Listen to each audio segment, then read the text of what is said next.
नमस्कार साथियों, Mahesh Taneja Indian and world history YouTube channel पर एक बार फिर आपका स्वागत है। आज की इस क्लास में हम बात करने वाले हैं मौर्य साम्राज्य के अशोक के बाद जो उत्तराधिकारी हुए उनकी, और किस तरह से मौर्य साम्राज्य का पतन हुआ, कौन से कारण रहे, किन इतिहासकारों ने कौन कौन से मत दिए, वो सारा डिस्कशन यहाँ होने वाला है। तो सबसे पहले बात करते हैं अशोक के उत्तराधिकारियों की। यहाँ से कुछ प्रश्न आजकल पूछे जा रहे हैं, तो एक बार हम इसको देख लेते हैं रिव्यू में कि कौन कौन सी महत्वपूर्ण चीज़ें यहाँ हमें जाननी है। देखिए, अशोक के बहुत सारे पुत्रों की बात की जाती है। हम लोग जान चुके हैं कि तीवर का नाम हमने पढ़ा है, और तीवर का नाम हमने कौशाम्बी अभिलेख में पढ़ा, परंतु इन्हें शासन प्राप्त नहीं हुआ है। अभिलेखों में एकमात्र पुत्र जिसका उल्लेख किया गया वो कौन से थे? वो तीवर थे। तो कौशाम्बी अभिलेख से हमें जानकारी जरूर मिलती है, परंतु इन्हें शासन प्राप्त हुआ, इस तरह की कोई जानकारी समाहित नहीं होती है। इसके अलावा हमने नाम पढ़ा कुणाल का। कुणाल के शासन के बारे में हमें वायु पुराण से जानकारी प्राप्त होती है। हमें पता लगता है कि अशोक के बाद कुणाल शासक बने, हालांकि पुराणों से ही ये जानकारियाँ मिलती हैं और ज़्यादा डिटेल हमें प्राप्त होता नहीं है। और इसमें ये माना गया है कि कुणाल जो था वो आँखों से अंधा था, और कुछ इस तरह के संदर्भ भी प्राप्त होते हैं कि इन्हें अंधा कराने में मुख्य भूमिका अशोक की रानी तिस्य रक्षिता की थी।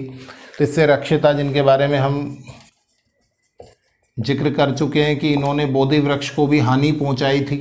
अशोक की रानी थी, बौद्ध धर्म के खिलाफ थी, तो इन्होंने ही कुणाल को अंधा करा दिया, इस तरह की जानकारी हमें प्राप्त होती है। और कुणाल का एक और नाम, क्या कहिए कि उपाधि प्राप्त होती है, धर्म विवर्धन। ये भी किसी दृष्टि से एक महत्वपूर्ण प्रश्न हो सकता है। तो कुणाल को शासक बनाया गया, इस बारे में एक जानकारी स्वीकार की जाती है।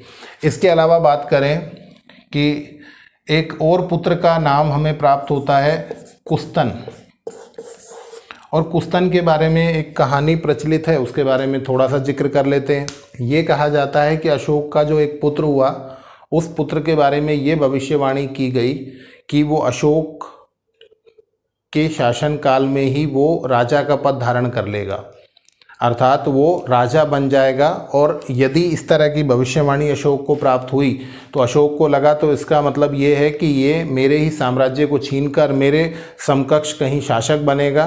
तो इस वजह से अशोक ने अपने इस पुत्र को प्रारंभ में ही त्याग दिया, और जब इसे त्याग दिया तो किसी ने इसे पाला, और पालने के बाद बड़े हुए, और बड़े होने के साथ ही इन्होंने खोतान के क्षेत्र में अशोक के समकालीन ही शासन किया है। आपको ध्यान रखना है, खोतान का जो क्षेत्र है वहाँ पर शासन किया है अशोक के समकालीन।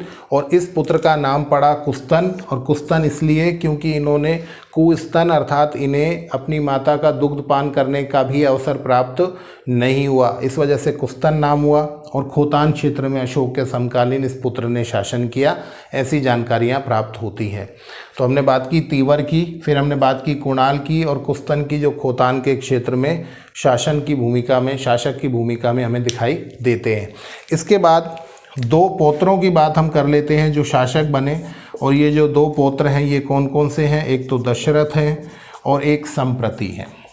इनमें से प्रश्न हमसे पूछे जाते हैं, इन दोनों का कंपैरिजन हम कर लेते हैं। तो जो दशरथ हैं, ये माना जाता है कि ये क्रमशः शासक बने, और ये भी माना जाता है कि एक ही समय पर इन्होंने मौर्य साम्राज्य के अलग अलग क्षेत्रों पर शासन किया।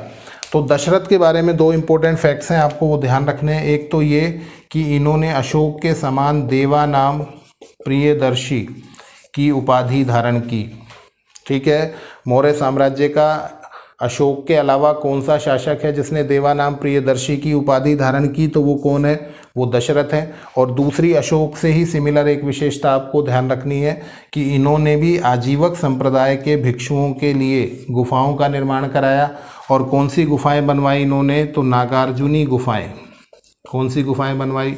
नागार्जुनी गुफाएं। कहाँ पर हैं? बिहार में है। 3 गुफाएं हैं जिसका जिक्र इससे पहले वाली क्लास में हम कर चुके हैं। तो आजीवक संप्रदाय से बड़ा अटैचमेंट था, तो दशरथ को आजीवक स्वीकार किया जाता है। और यदि हम बिंदुसार को आजीवक माने तो बिंदुसार और दशरथ ये वो शासक हो जाएंगे मौर्य साम्राज्य के जिन्होंने आजीवक संप्रदाय को अपनाया था। ठीक है, तो ये दोनों ही फैक्ट्स कहीं ना कहीं अटैच करते हैं अशोक से दशरथ को कि इन्होंने भी आजीवक संप्रदाय के भिक्षुओं के लिए गुफाएं बनवाई और देवानाम प्रियदर्शी की उपाधि धारण की। दूसरी बात करते हैं हम संप्रति के बारे में, और संप्रति के बारे में ये कहा जाता है कि ये जैन थे और इन्हें जैन धर्म में दीक्षित करने का कार्य किया सुहस्तिन ने। जैन धर्म में दीक्षित करने का काम किसने किया, प्रश्न पूछा जाता है आजकल, तो ये सुहस्तिन ने किया। ये एक इम्पोर्टेंट फैक्ट है और मैंने बताया कि ऐसा लगता है कि इन दोनों ने एक ही समय पर शासन किया और ये दोनों ही पौत्र हैं अशोक के, दशरथ भी और संप्रति भी। ठीक है, सुहस्तिन का नाम ध्यान रखना है और जैन धर्म का ध्यान रखना है। और इसी के साथ आपको ये भी याद रखना है कि जैन धर्म अपनाने वाले मौर्य शासक कौन से हैं निर्विवादित रूप से, तो चंद्रगुप्त मौर्य और दूसरे हो गए हमारे पास संप्रति। आजकल इस तरह के प्रश्न बहुत ज़्यादा पूछे जाते हैं। ठीक है, ये जानकारी हमें पर्याप्त रूप से मिलती है। इसके बाद बात करें तो एक कल्हण की जो राज तरंगिणी है उसका एक संदर्भ में आपको यहाँ पर और डिस्कस कर लेता हूँ, तब हम आगे बढ़ जाएंगे। कल्हण की राज तरंगिणी में एक जालोक नाम के पुत्र का जिक्र मिलता है जो अशोक का समकालीन था। जालोक नाम का पुत्र जो था वो अशोक के समकालीन ही कश्मीर का शासक, या यूँ कहिए कि अशोक के शासन के बाद कश्मीर का शासक स्वीकार किया जाता है और ये माना जाता है कि ये शैव था और शैव होने के साथ ये बौद्ध धर्म का विरोधी था। ठीक है, तो इसका नाम भी आपको ध्यान रखना है। कल्हण की राज तरंगिणी से हमें कश्मीर के शासक के रूप में जालोक का, पहले अशोक का नाम प्राप्त होता है फिर जालोक का नाम प्राप्त होता है। ठीक है, तो यहाँ हमने बात की अशोक के दो पोत्रों के बारे में, दशरथ और संप्रति। ठीक, अब इसके बाद संप्रति के बाद एक और शासक का नाम मिलता है और जिसका नाम शालीशुक मिलता है। और शालीशुक के बारे में गार्गी जो संहिता है इसके अंदर ये मिलता है कि यह बहुत धूर्त था, यूँ कहिए बेईमान था, झगड़ालू था, इस रूप में इसका उल्लेख प्राप्त होता है शालीशुक नाम के शासक के रूप में, जो संप्रति का ही कहीं वंशज था। ठीक है, तो हमने यहाँ से क्या पढ़ा, अशोक के उत्तराधिकारियों में हमने तीवर का नाम, तीवर का केवल नाम मिलता है, शासन की बात नहीं मिलती है। कुणाल का हमें पता लगता है वायु पुराण से, कल्हण की राज तरंगिणी से जालोक का उल्लेख मिलता है और कुस्तन के बारे में कहानी मिलती है जो खोतान का शासक बना। उसके बाद अशोक के पोत्रों की बात हम कर रहे हैं जहाँ पर दशरथ और संप्रति का जिक्र किया और यहाँ से हमसे प्रश्न मुख्य रूप से पूछे जाते हैं। और यदि मैं ये कहूँ कि हम अंत पर आ गए तो अंतिम शासक के रूप में हमें प्राप्त होता है एक नाम जिसका नाम था वृहद्रथ। और वृहद्रथ की हत्या करके 185 ईसा पूर्व में ब्राह्मण वंशी पुष्यमित्र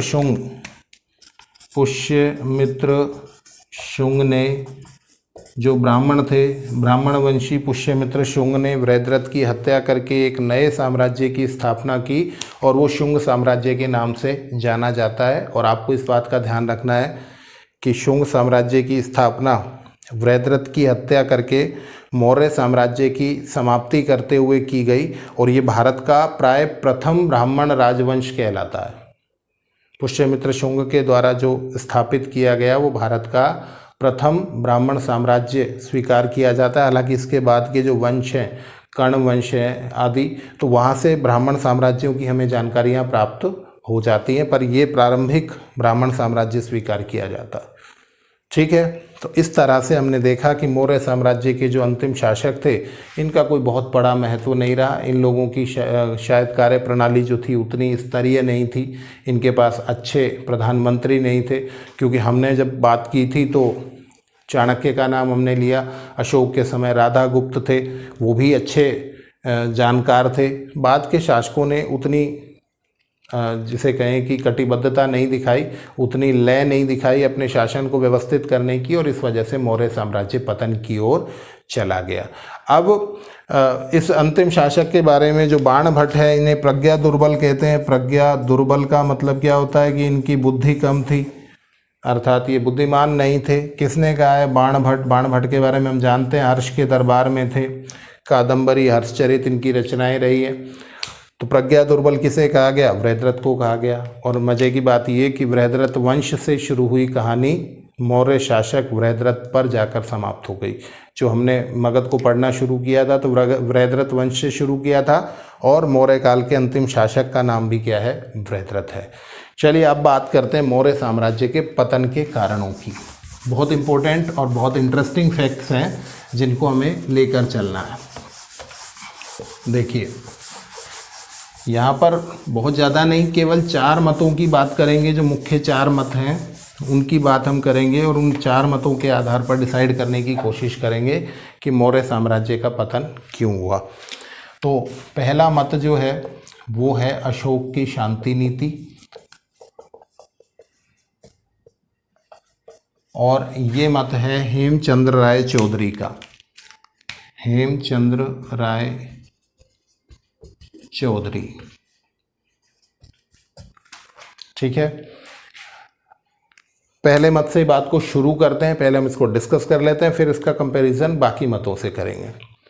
आप देख रहे हैं कि अशोक ने कलिंग युद्ध के बाद शांति नीति को अपना लिया, और शांति नीति को अपनाना साम्राज्य में या यूं कहिए राजतंत्र में कोई सकारात्मक भूमिका नहीं अदा कर सकता।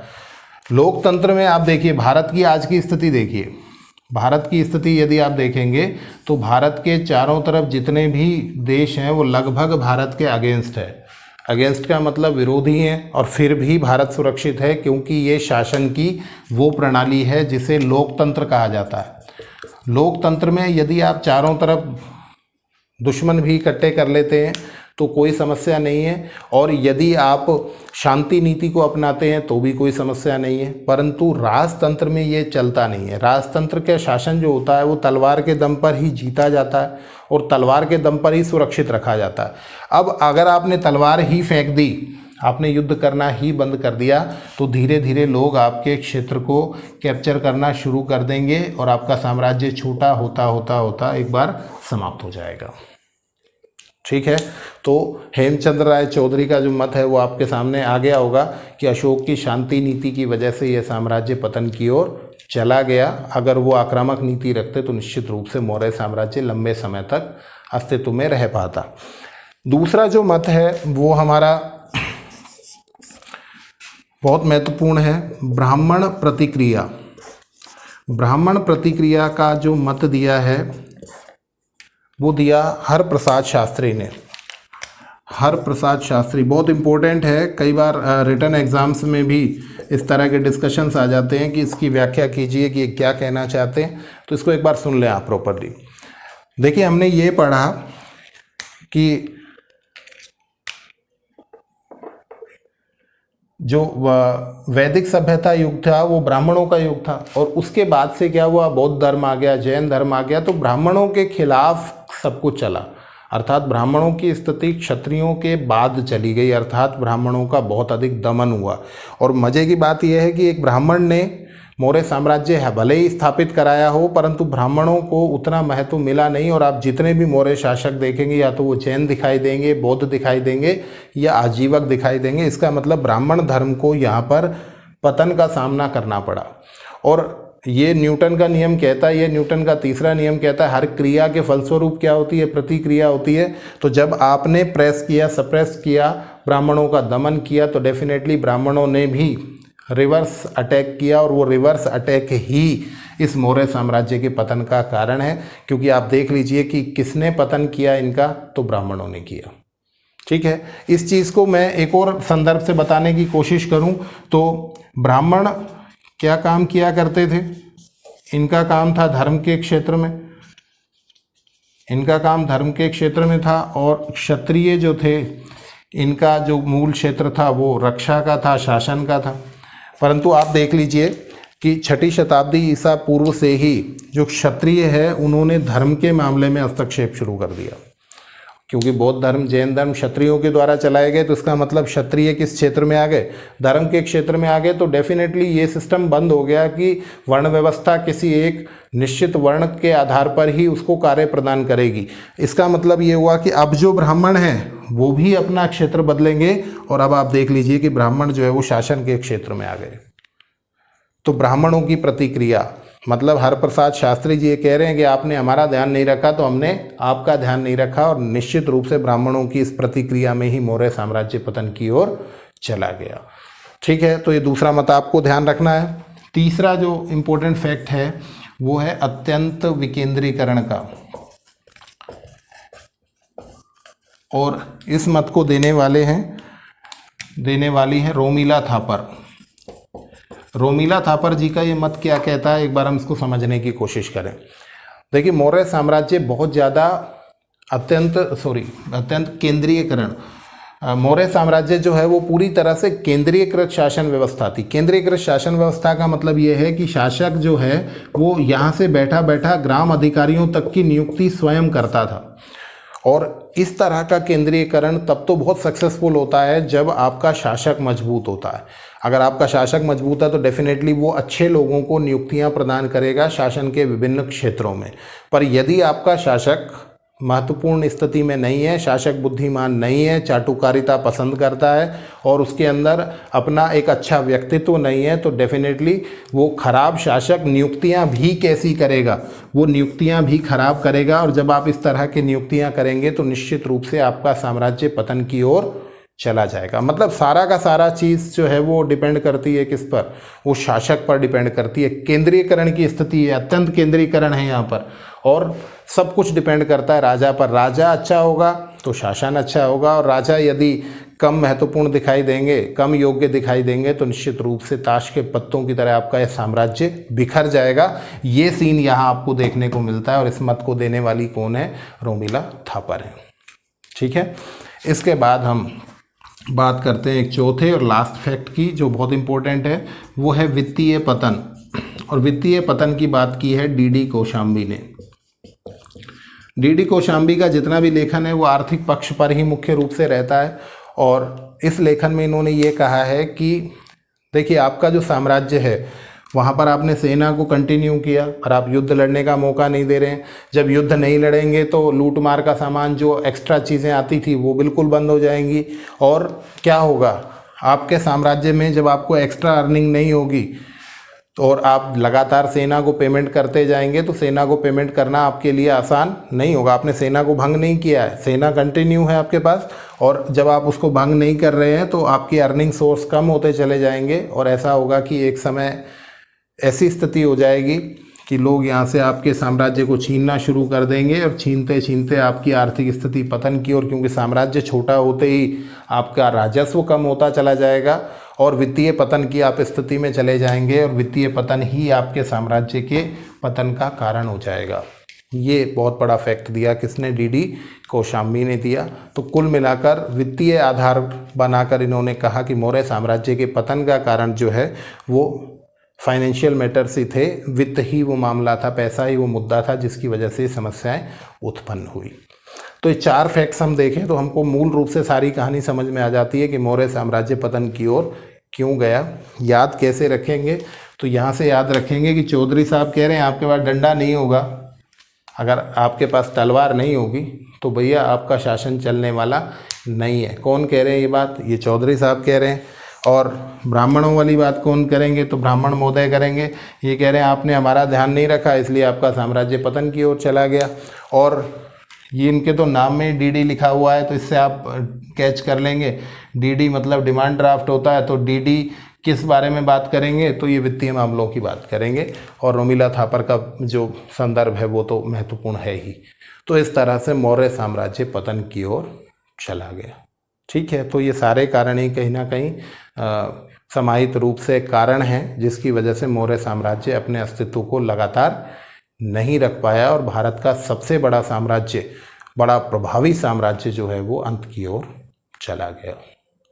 ठीक है, तो नेक्स्ट क्लास में हम बात करेंगे मौर्य साम्राज्य के प्रशासन के बारे में, स्थापत्य के बारे में। बहुत इम्पोर्टेंट प्रशासन अगर आपको जानना है और बिल्कुल यही याद करना है क्लास के साथ साथ ही, तो नेक्स्ट क्लास अटेंड जरूर करें। जुड़े रहिए Mahesh Taneja Indian and world history YouTube channel से। बहुत सारा धन्यवाद।